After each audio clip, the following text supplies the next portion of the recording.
Oi oi, and welcome to Spirit Boost with me, Tim, and Coco the dog. Today we're looking at how do we remember Jesus. I wonder what's your favourite meal? Mine would no doubt involve something like cream, cakes, very unhealthy.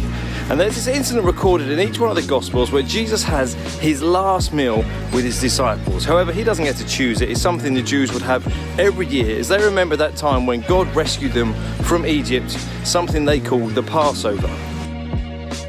So the Jews would have this meal every year to commemorate and to remember what God did when he rescued them from Egypt out of slavery. And in the middle of this meal, Jesus does something quite outrageous. He breaks from the script, he rips up a piece of bread and says, "This is like my body being killed for you." Then he pours the wine and says, "This is like my blood." Blood? What's blood? "This is like my blood that's been shed for you for your forgiveness." So already it was a meal with a bit of a difference. But then he says, "Do this every time you eat this and every time you drink this to remember me." Now most of us, when we pop it, when we're gone, we'd like to think that those closest to us will remember us. They'll maybe talk about us and have fond, happy memories. But Jesus goes way further than that. He says to his early disciples and to us today, says every time you have this bread and have this drink, you have to remember me.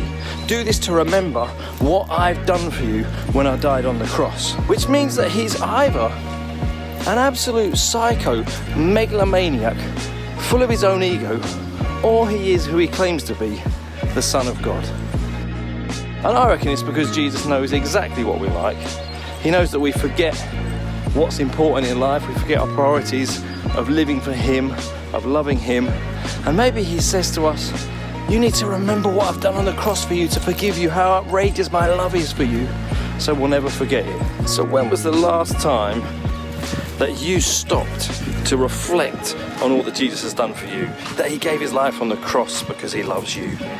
Spend some time this week stopping all the madness, all the chaos of everything you're doing, just to think about what Christ has done for you and remember Jesus.